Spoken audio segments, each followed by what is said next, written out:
ರಘುನಾಥ್ ಎನ್ನುವವರು ನಿನ್ನೆ ಅಲ್ಲ ಮೊನ್ನೆ ನಮ್ಮ ಮಾನ್ಯ ಶಾಸಕರಿಗೆ ಕರೆ ಮಾಡಿ ಪಂಚಾಯತ್ ಅಭಿವೃದ್ಧಿ ಅಧಿಕಾರಿಗಳು ಕಚೇರಿಗೆ ಸರಿಯಾಗಿ ಬರ್ತಾ ಇಲ್ಲ ಅಂತ ದೂರನ್ನು ನೀಡ್ತಾರೆ.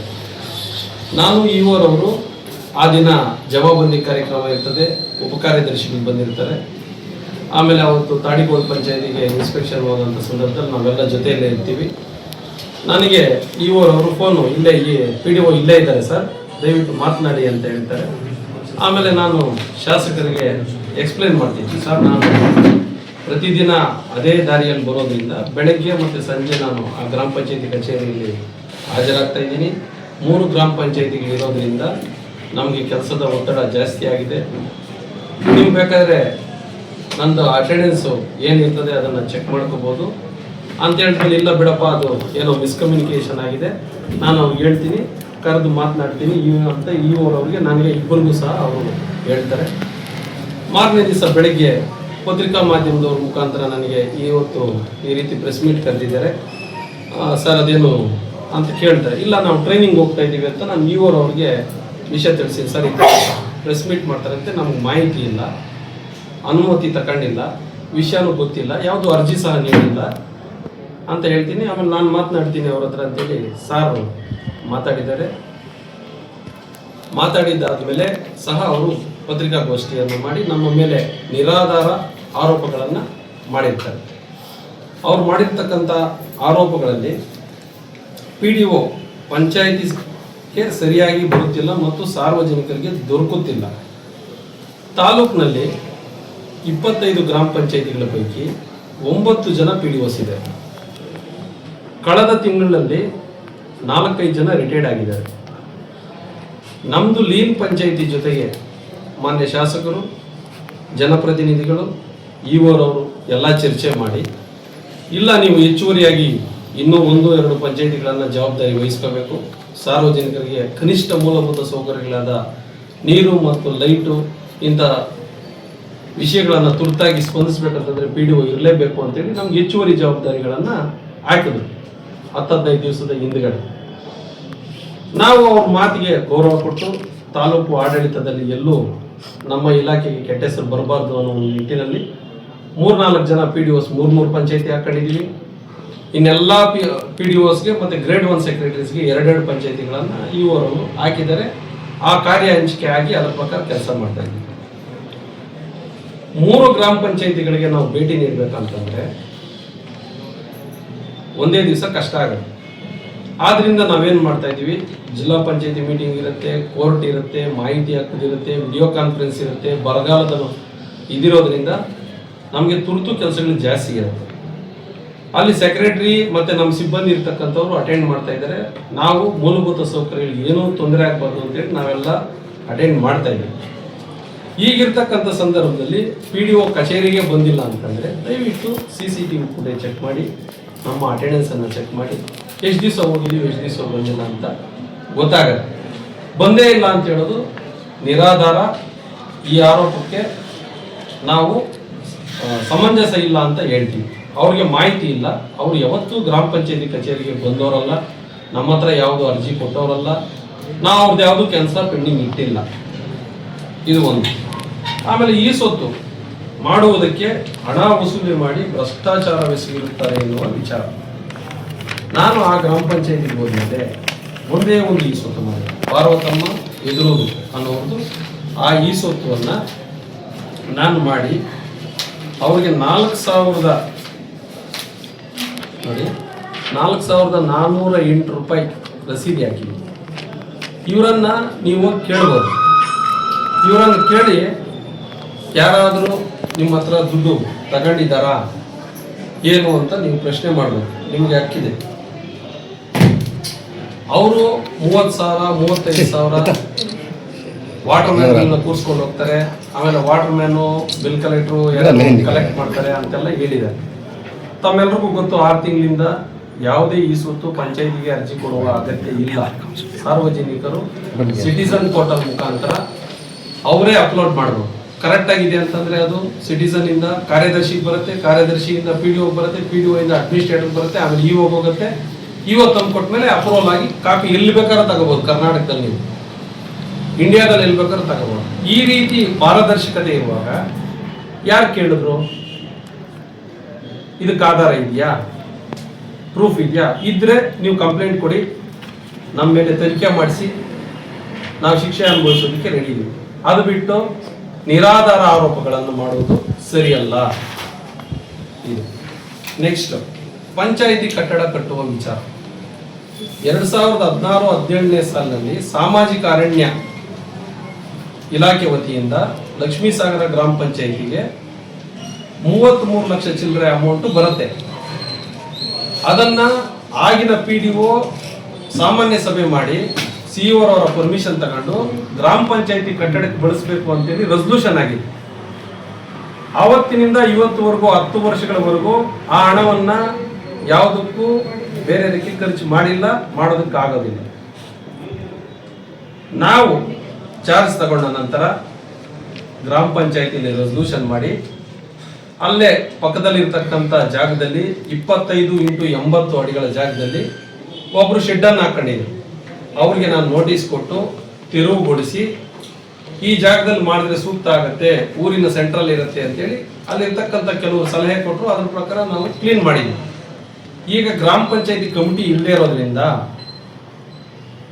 ನಾವು ಎಸ್ಟಿಮೇಟು ಎಲ್ಲ ಮಾಡ್ಕೊಂಡು ಒಂದು ಸಭೆ ಕರೆದು ಆಡಳಿತಾಧಿಕಾರಿಗಳು, EO, PDO, ಗ್ರಾಮಗಳ ಪ್ರಮುಖರು, ಎಲ್ಲ ಪಕ್ಷದವರು ಕರ್ಕೊಂಡು ಒಂದು ಸಭೆ ಮಾಡಿ ತೀರ್ಮಾನ ಮಾಡಿ ಕಟ್ಟಡ ಕಟ್ಟಬೇಕು ಅಂತ ನಾವು ತೀರ್ಮಾನಿಸಿದ್ವಿ. ಇನ್ನೂ ಏನು ಮಾಡಿಲ್ಲ, ಪೂಜೆ ಮಾಡಿಲ್ಲ, ಎಂಥದ್ದು ಮಾಡಿಲ್ಲ, ಜಸ್ಟ್ ಒಂದು ರೆಸಲ್ಯೂಷನ್ ಮಾಡಿಲ್ಲ. ಅವ್ರು ಹೇಳ್ತಾರೆ 39 ಲಕ್ಷ ಒಡೆಯೋದಕ್ಕೆ ಈ ರೀತಿ ಮಾಡಿದ್ದಾರೆ. ಇದು ಟೆಂಡರ್ಗೆ ಹೋಗುತ್ತೆ. ಯಾವುದೇ ಕಾಮಗಾರಿ 5 ಲಕ್ಷ ಮೇಲೆ ಇದ್ರೆ ಟೆಂಡರ್ಗೆ ಹೋಗುತ್ತೆ. ಟೆಂಡರ್ ಮಾಡಿದ್ಮೇಲೆ ಗುತ್ತಿಗೆದಾರರು ಕಟ್ಟಬೇಕು, ಬಿಲ್ ಮಾಡ್ಕೋಬೇಕು. ಇದು PRED ಇಲಾಖೆ ಮುಖಾಂತರ ಮಾಡ್ಬೇಕಾಗತ್ತೆ. ನಮ್ಗೆ ಸಂಬಂಧ ಏನು? ಕೆಲಸ ಆಗಿದ್ರೆ ನಾವು ಹಣ ಟ್ರಾನ್ಸ್ಫರ್ ಮಾಡ್ತೀವಿ, ಇಲ್ಲ ಅಂತಂದ್ರೆ ಇಲ್ಲ. ಈ ಹಿಂದೆ ಏನು ಆಗಿದೆಯೋ ನನಗೆ ಬೇಕಾಗಿಲ್ಲ. ಹಿಂದೆ ನಾನು ಹೋದಾಗ ನನಗೆ ಚಾರ್ಜ್ ಕೊಟ್ಟಾಗ ನಾನು ಪಾಸ್ ಶೀಟ್ ತಂದಿದ್ದೀನಿ ನೋಡಿ, 32,37,000 ರೂಪಾಯಿ ಅಕೌಂಟಲ್ಲಿ ಇದೆ. ತಿಂದಾಕಿದ್ದಾರೆ, ತಿನ್ನೋದಕ್ಕೆ ಪ್ರಯತ್ನ ಮಾಡಾಕಿದ್ದಾರೆ. ಇದು ಸುಳ್ಳು ಆರೋಪ. ಪಾಸ್ ಶೀಟ್ ಬೇಕಾದ್ರೆ ತಾವು ತಗೋಬಹುದು, ನಾನು ಕೊಡ್ತೀನಿ, ತಮ್ಮ ತೊಂದರೆ ಏನಿಲ್ಲ. ಇದು ಪಂಚಾಯತಿ ಕಟ್ಟಡ ವಿಚಾರ. ಇನ್ನು ಅಲ್ಲಿ ಕಟ್ಟಬಾರ್ದು, ಇನ್ನೂ ಚೆನ್ನಾಗಿರೋ ಕಡೆ ಕಟ್ಟಬೇಕು ಅಂತಂದ್ರೆ ದಯವಿಟ್ಟು ಸ್ವಾಮಿ ರಘುನಾಥ್ ಅವರೇ, ನೀವು 200 ಅಡಿ ಕೊಡಿಸಿ, ಇಲ್ಲ 100 ಅಡಿ ಕೊಡಿಸಿ ಗ್ರಾಮ ಪಂಚಾಯತಿಗೆ. ನಾವು ಕಟ್ಟೋದಕ್ಕೆ ಸಿದ್ಧರಾಗಿದ್ದೀವಿ, ಅಲ್ಲೇ ಕಟ್ಟಿಸ್ತೀವಿ. ನೀವೆಲ್ಲ ಹೇಳಿದ್ರೆ ಅಲ್ಲೇ ಕಟ್ಟಿಸ್ತೀವಿ. ನಾನು ಆ ಪಂಚಾಯಿತಿಯಲ್ಲಿ ಶಾಶ್ವತ ಅಲ್ಲ, ನೀವು ಶಾಶ್ವತ. ನಿಮ್ಮ ಗ್ರಾಮಸ್ಥರು, ನಿಮ್ಮ ಗ್ರಾಮ ಪಂಚಾಯಿತಿಯವರಿಗೆ ಆ ಕಟ್ಟಡ PDO 3 ತಿಂಗಳಿರ್ಬೋದು, 6 ತಿಂಗಳಿರ್ಬೋದು, ವರ್ಷ ಇರ್ಬೋದು. ನನಗೆ ಶಾಶ್ವತ ಅಲ್ಲ. ನಾನಿರುವಾಗೂ ಪಂಚಾಯತಿ ಕಟ್ಟಡ ಕೆಲಸ ಸ್ಟಾರ್ಟ್ ಮಾಡಿದ್ರೆ ನಡೆಯುತ್ತೆ, ಇನ್ನೊಬ್ಬರು ಬಂದ್ರು ನಡೆಯುತ್ತೆ. ನಿಮ್ಗೆ ಯಾರಿಗೂ ಬೇಡ ಅಂತಂದ್ರೆ 10 ವರ್ಷದಿಂದ ಯಾವ ರೀತಿ ನಿಂತೋಗಿದೆಯೋ ಹಂಗೆ ನಿಂತೋಗುತ್ತೆ. ನನಗೆ ಅದರಲ್ಲಿ ಯಾವುದೇ ತಕರಾರಿಲ್ಲ. EO ಅವ್ರು ಹೇಳಿದ್ರು ಅದನ್ನು ಮಾಡಿ ಅಂತ ಹೇಳಿದ್ದಾರೆ. ನಾವು VBG ರಾಮ್ಜಿಯಲ್ಲಿ ಪ್ಲಾನ್ ಅಲ್ಲಿ ಸೇರಿಸ್ಕೊಂಡಿದೀವಿ, ವರ್ಕ್ ಅನ್ನ ಎಡಿಟ್ ಮಾಡಿದೀವಿ, ಟೆಂಡರ್ ಪ್ರಾಸೆಸ್ಗೆ ಪ್ರಕ್ರಿಯೆ ಮಾಡ್ತಾ ಇದೀವಿ. ಸಾರ್ವಜನಿಕ ಸಭೆ ಮಾಡಿ ಅವ್ರು ಎಲ್ಲಿ ಕಟ್ಟು ಅಂತ ಹೇಳಿದ್ರೆ ನಾವು ಅಲ್ಲಿ ಕಟ್ಟೋದಕ್ಕೆ ತಯಾರಿದ್ದೀವಿ. ಇದು ಪಂಚಾಯತಿ ಕಟ್ಟಡದ ವಿಚಾರ. ಆಮೇಲೆ ನರೇಗಾ ಯೋಜನೆ ಅಡಿ ಅವರೊಂದು ಆರೋಪ ಮಾಡಿದ್ದಾರೆ. ನಡೆದಿರುವ ಕೆಲಸಗಳಿಗೆ ಹಣ ಸಂದಾಯದ ಬಗ್ಗೆ ಈ ಹಿಂದೆ 2023-24ರಲ್ಲಿ ನಾನಾಗ PDO ಆಗಿ ಅಲ್ಲಿ ಇರಲಿಲ್ಲ. ವೈಯಕ್ತಿಕ ಫಲಾನುಭವಿಗಳಿಗೆ ಏನು ಅವ್ರ ಅಕೌಂಟ್ಗೆ ಕುರಿ ಶೆಡ್ಡು, ದನ ಶೆಡ್ಡು, ಸೋಪ್ ಪಿಟ್ಟು ಇಂಥವೇನಿರ್ತವೆ ಅದನ್ನ ಅವ್ರ ಅಕೌಂಟ್ಗೆ ಹಾಕಬೇಕು ಅನ್ನೋದೊಂದು ಇದಿತ್ತು ಬಿಲ್ಲು. ಟೆಕ್ನಿಕಲ್ ಪ್ರಾಬ್ಲಮ್ ಆಗಿ ಆಗ ಆಧಾರ್ ಮತ್ತೆ ಬ್ಯಾಂಕ್ ಅಕೌಂಟ್ ಲಿಂಕ್ ಮಾಡುವಂತ ಸಂದರ್ಭದಲ್ಲಿ ಫಲಾನುಭವಿಗಳದ್ದು ಲಿಂಕ್ ಆಗದೆ ಇರೋದ್ರಿಂದ ವೆಂಡರ್ ಮೂಲಕ ಹಾಕಿ ಅವ್ರ ಹತ್ರ ಒಂದು ಬಾಂಡ್ ಬರ್ಸ್ಕೊಂಡು ಪೇಮೆಂಟ್ ಮಾಡಿ ಅಂತ ಆಗ ಆದೇಶ. ನಾವು ಅದ್ರ ಪ್ರಕಾರ ಅಂದ್ರೆ ನಮ್ಮ ಹಿಂದಿನ PDO ಅವರು ಮತ್ತೆ ಇಂಜಿನಿಯರ್ ಅವರು ಫೀಡ್ ಮಾಡಿದ್ದಾರೆ. ಅದು ಈಗ ಪೇಮೆಂಟ್ ಆಗಿದೆ.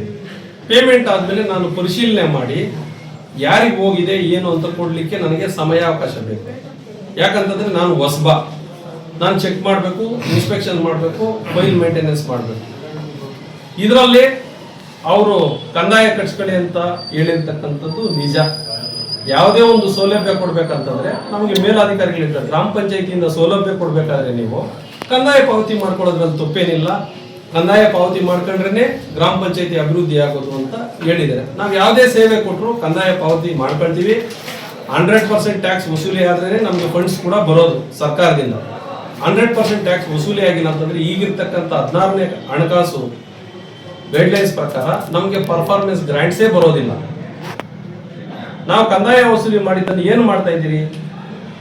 15ನೇ ಹಣಕಾಸು ಅನುದಾನ 2 ವರ್ಷದಿಂದ ಬಂದಿಲ್ಲ. ಅದೆಲ್ಲರಿಗೂ ಗೊತ್ತಿರ್ತಕ್ಕಂಥ ವಿಚಾರ, ಇಡೀ ಸ್ಟೇಟ್ಗೆ ಗೊತ್ತಿರ್ತಕ್ಕಂಥ ವಿಚಾರ. ಕಂದಾಯ ವಸೂಲಿ ಆಗಿರೋದು ಸಿಬ್ಬಂದಿ ವೇತನ, ಸಣ್ಣ ಪುಟ್ಟ ಆಫೀಸ್ ಮೇಂಟೆನೆನ್ಸು, ಇದೆಲ್ಲ ಮಾಡ್ತಾ ಇದ್ದೀವಿ. ನಿಮ್ಗೆ ಅದರಲ್ಲಿ ಏನಾದರೂ ಡೌಟ್ ಇದ್ರೆ ಒಂದು ಅರ್ಜಿ ಕೊಡಿ, ಇವರವ್ರ ಮುಖಾಂತರ ತನಿಖೆ ಮಾಡಿಸಿ. ಯಾರು ತಿಂದಿದ್ದಾರೆ, ಏನು ಮಾಡಿದ್ದಾರೆ, ಶಿಕ್ಷೆ ಮಾಡಿಸಿ. ಅದು ಬಿಟ್ಟು ನಿರಾಧಾರ ಆರೋಪಗಳನ್ನು ಮಾಡೋದನ್ನ ಬಿಡಬೇಕು. ಗ್ರಾಮಗಳಲ್ಲಿ ಚರಂಡಿ ಸ್ವಚ್ಛತೆ ಆಗಿಲ್ಲ, ನಿಜ. 15ನೇ ಹಣಕಾಸು ಅನುದಾನ ಬರದೇ ಇರೋದ್ರಿಂದ ನಾವು ಎಸ್ಟಿಮೇಟ್ ಮಾಡ್ಕೊಂಡು ಸುಮ್ಮನೆ ಕುಂತಿದ್ವಿ. ಅನುದಾನ ಬಂದರೆ ಅದನ್ನು ಟೆಂಡರ್ ಪ್ರಕ್ರಿಯೆ ಮತ್ತೆ ಎಂಟ್ರೆಸ್ಟ್ಮೆಂಟ್ ಎಲ್ಲ ಮಾಡಿಸಿ ಅದು ಏನು ಮಾಡಬೇಕು ಮಾಡ್ತೀವಿ. ಅನುದಾನನೇ ಇಲ್ಲ ಅಂತಂದ್ರೆ ನಾವು ಯಾವ ರೀತಿ ಕ್ರಮ ಮಾಡೋದು, ಕೆಲಸ ಮಾಡೋದು?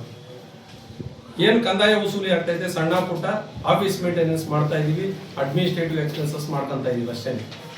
ಇದು ನಮ್ಗೆಲ್ರಿಗೂ ಒತ್ತಡ ಇದೆ. ಅನುದಾನ ಬರದೇ ಇರೋದ್ರಿಂದ ಈ ತರ ಸಮಸ್ಯೆಗಳಾಗ್ತಾ ಇದ್ದಾವೆ. ಆಮೇಲೆ ನೆಕ್ಸ್ಟ್, ನಾನು PDO ಸಂಘದ ಅಧ್ಯಕ್ಷ ಅಂತ ನಾನು ಎಲ್ಲೂ ಹೇಳಿಲ್ಲ. ನಾನು PDO ಸಂಘದ ಅಧ್ಯಕ್ಷ ಆಗಿದ್ದು PDOಗಳ ಸಮಸ್ಯೆಗೆ ಮಾತ್ರ, ಸಾರ್ವಜನಿಕರಿಗೆ ನಾನು PDO ಅಧ್ಯಕ್ಷನಲ್ಲ. ನಮ್ಮ ಇಲಾಖೆಯ ನೌಕರರಿಗೆ ಮಾತ್ರ ಅಧ್ಯಕ್ಷ ನಾನು ಎಲ್ಲೂ ಹೇಳಿಲ್ಲ, ನಾನು ಬೋರ್ಡ್ ಹಾಕೊಂಡಿಲ್ಲ. ಈ ರೀತಿ ವೈಯಕ್ತಿಕವಾಗಿ ನನ್ನ ಬಗ್ಗೆ ತೇಜೋವಧೆ ಮಾಡೋದನ್ನ ಅವರು ಬಿಡಬೇಕು. ಏನಾದರೂ ಆಫೀಸ್ ಮ್ಯಾಟರ್ಸ್ ಇದ್ರೆ ನಾನು PDO, ಅವರೊಂದು ಪ್ರಜೆ. ಸಂವಿಧಾನದಲ್ಲಿ ಎಲ್ರಿಗೂ ಹಕ್ಕಿದೆ, ಪ್ರತಿಭಟನೆ ಮಾಡೋದಕ್ಕೆ ಹಕ್ಕಿದೆ, ವಾಕ್ ಸ್ವಾತಂತ್ರ್ಯ ಇದೆ. ವಾಕ್ ಸ್ವಾತಂತ್ರ್ಯ ಇದೆ ಅಂತ ಹೇಳ್ಬಿಟ್ಟು ನಿರಾಧಾರ ಆರೋಪಗಳನ್ನು ಮಾಡಬಾರ್ದು. ನಾನು ಮಾಧ್ಯಮ ಮಿತ್ರರಲ್ಲೂ ಕೇಳ್ಕೊಳ್ಳೋದಿಷ್ಟೇ, ತಾವು ದಯವಿಟ್ಟು ಏಕಪಕ್ಷೀಯವಾಗಿ ವರದಿಗಳನ್ನು ಬಿತ್ತರಿಸಬಾರದು. ಯಾವುದೇ ಒಂದು ಇಶ್ಯೂ ಬಂದಾಗ ನೀವು ಫೋನ್ ಮಾಡಿ, ಏನು ಸಮಸ್ಯೆ ಅಂತ ನಮ್ಮನ್ನು ಕೇಳಿ, ಆಮೇಲೆ ದಯವಿಟ್ಟು ಎರಡೂ ಕಡೆ ಸಾಧಕ ಬಾಧಕ ಎರಡೂ ಕಡೆ ಚರ್ಚೆ ಮಾಡಿ ತಾವು ವರದಿಗಳನ್ನು ಬಿತ್ತರಿಸಬೇಕು. ನೀವು ಈ ರೀತಿ PDO ಮಹೇಶ್ ಅವರ ಮೇಲೆ ಸಾಲು ನಿರಾಧಾರ ಆರೋಪಗಳನ್ನು ಮಾಡಿದಾಗ ನಮ್ಮ ವೈಯಕ್ತಿಕ ಜೀವನಕ್ಕೆ ತೊಂದರೆ ಆಗ್ತದೆ. ನಮ್ಮ ಸ್ನೇಹಿತರ ಬಳಗ, ಕುಟುಂಬ ಬಳಗ, ನಮ್ಮ ವೈಯಕ್ತಿಕ ಜೀವನ, ಗೌರವ, ಘನತೆಗೆ ತೊಡಕಾಗತ್ತೆ. ನಾನು ತಪ್ಪು ಮಾಡಿದ್ರೆ ಶಿಕ್ಷೆ ಅನುಭವಿಸೋದಕ್ಕೆ ಸಿದ್ಧನಾಗಿದ್ದೀನಿ. ನಿರಾಧಾರ ಆರೋಪಗಳನ್ನು ಮಾಡಿ ವೈಯಕ್ತಿಕ ತೇಜೋವಧೆ ಮಾಡಿದ್ರೆ ನಮಗೆ ಅರ್ಥ ಆಗತ್ತೆ. ನಾನು ಈ ಬಗ್ಗೆ ಅವರಿಗೆ ಮನವಿ ಕೊಡ್ತಾ ಇದ್ದೀನಿ. ಮುಂದಿನ ಕಾನೂನು ಕ್ರಮ ಏನಿದ್ರೆ ಅವರು ಕೈಗೊಳ್ಳಿ. ಪದೇ ಪದೇ ಈ ರೀತಿ ಏನಾದರೂ ರಿಪೀಟ್ ಆದರೆ ನಾನು ಡೆಫರ್ಮೇಷನ್ ಕೇಸ್ ಹಾಕೋದಕ್ಕೆ ಎಲ್ಲ ಸಿದ್ಧತೆಗಳನ್ನು ಮಾಡ್ಕೊಳ್ತೀನಿ. ದಯವಿಟ್ಟು ಮಾಧ್ಯಮದವರು ಎಲ್ಲೇ ಏನೇ ಸಮಸ್ಯೆ ಆಗಲಿ, ಯಾವುದೇ ಗ್ರಾಮ ಪಂಚಾಯತಿಲಿ ಈಗ ಬರ್ನಿಂಗ್ ಇಶ್ಯೂಸ್ ತುಂಬ ಇದೆ. ನಿಮ್ಮೆಲ್ಲರಿಗೂ ಗೊತ್ತು. 9 PDOಗಳು ಇಟ್ಕೊಂಡು 25 ಪಂಚಾಯತಿ ಮಾಡೋದು ತುಂಬ ಕಷ್ಟ. ಮುಂದಿನ ದಿನಗಳಲ್ಲಿ ನಾವು ಮೇಲಾಧಿಕಾರಿಗಳಿಗೂ ಹೇಳಿದ್ದೀವಿ, ಮಾನ್ಯ ಶಾಸಕರಿಗೂ ಹೇಳಿದ್ದೀವಿ, ಎಲ್ಲ ಜನಪ್ರತಿನಿಧಿಗಳಿಗೂ ನಾವು ರಿಕ್ವೆಸ್ಟ್ ಮಾಡ್ಕೊಂಡಿದ್ದೀವಿ. ನಮ್ಮ ತಾಲೂಕಿಗೆ ಈ ರೀತಿ ಒಂದು 10 ಜನ PDOಸ್ನ ಕೊಡಿ ಅಂತ ಕೇಳ್ಕೊಂಡಿದ್ದೀವಿ. ಅವ್ರು ಬಂದಾಗ ಈ ಸಮಸ್ಯೆಗಳೆಲ್ಲ ಸಾಲ್ವ್ ಆಗುತ್ತೆ. ಆದ್ದರಿಂದ ಯಾರೇ ಸಾರ್ವಜನಿಕರಲ್ಲಿ ನಮಗೆ ರಿಕ್ವೆಸ್ಟ್ ಕೊಟ್ಟಾಗ, ಅವ್ರ ಮನವಿ ಕೊಟ್ಟಾಗ ನಾವು ನಮ್ಮ ಶಕ್ತಿ ಮೀರಿ ಕೆಲಸವನ್ನು ಮಾಡ್ತೇವೆ. ಅದು ಬಿಟ್ಟು ಯಾವುದೂ ರಿಕ್ವೆಸ್ಟ್ ಕೊಡದೆ, ಯಾವುದೂ ಅರ್ಜಿ ಕೊಡದೆ, ಏನೂ ಮಾಡದೆ ಒಂದಷ್ಟು ಜನ ಗುಂಪು ಕಟ್ಕೊಂಡು ಈ ರೀತಿ ನಿರಾಧಾರ ಆರೋಪಗಳನ್ನು ಮಾಡಿದ್ರೆ ನಮ್ಮ ವೈಯಕ್ತಿಕ ಜೀವನ, ಸಾರ್ವಜನಿಕರಲ್ಲಿ ನಮ್ಮ ಒಂದು ಇದಕ್ಕೆ ಧಕ್ಕೆ ಆಗುತ್ತೆ. ನಾವು ಮನುಷ್ಯರೇ, ಸರ್ಕಾರಿ ಅಧಿಕಾರಿಗಳಾಗಿರ್ಬೋದು, ನಾವು ಶಕ್ತಿ ಮೀರಿ ನಾನು ಬೆಳಗ್ಗೆ 10 ಗಂಟೆಗೆ ರಾತ್ರಿ 8-9 ಗಂಟೆ ಮನೆ ಸೇರೋದು. ಅವ್ರಿಗೆ ಗೊತ್ತು ಪ್ರತಿ ದಿವಸ ನಾವು ಎಷ್ಟು ಕಷ್ಟಪಡ್ತಾ ಇದ್ದೀವಿ ಅಂತ. ಭ್ರಷ್ಟ ಭ್ರಷ್ಟ ಭ್ರಷ್ಟ ಅಂತ ಹೇಳಿದ್ರೆ ಎಲ್ಲ ಪ್ರೂವ್ ಮಾಡಬೇಕು. ಪ್ರೂವ್ ಮಾಡಿದ್ರೆ ಓಕೆ. ನಾವು ಏನು ಇಲ್ಲದೆ ಈ ರೀತಿ ಆರೋಪ ಮಾಡಿದ್ರೆ ಹೇಗೆ? ಆದ್ದರಿಂದ ರಘುನಾಥ್ ಅವ್ರಿಗೆ ಹೇಳ್ತಾ ಇದ್ದೀನಿ, ದಯವಿಟ್ಟು ನೀವು ಯಾರು ಅಂತ ನನಗೆ ಗೊತ್ತಿರಲಿಲ್ಲ. ಫೋನ್ ಮಾಡಿದಾಗೆ ನಮ್ಗೆ ಗೊತ್ತಾಗಿದ್ದು ತಾವು ಗ್ರಾಮದಲ್ಲಿ ಇರೋರು, ಬೆಂಗಳೂರಲ್ಲೆಲ್ಲ ವಾಸ ಇದೆ ಅಂತೇಳಿ. ನನಗೆ ಯಾವತ್ತೂ ಅವ್ರು ಕಾಲ್ ಮಾಡಿಲ್ಲ. ಅಲ್ಲಿ ಯಾರ ಮುಖಾಂತರ ನನಗೆ ಮಾಹಿತಿನೂ ಬಂದಿಲ್ಲ.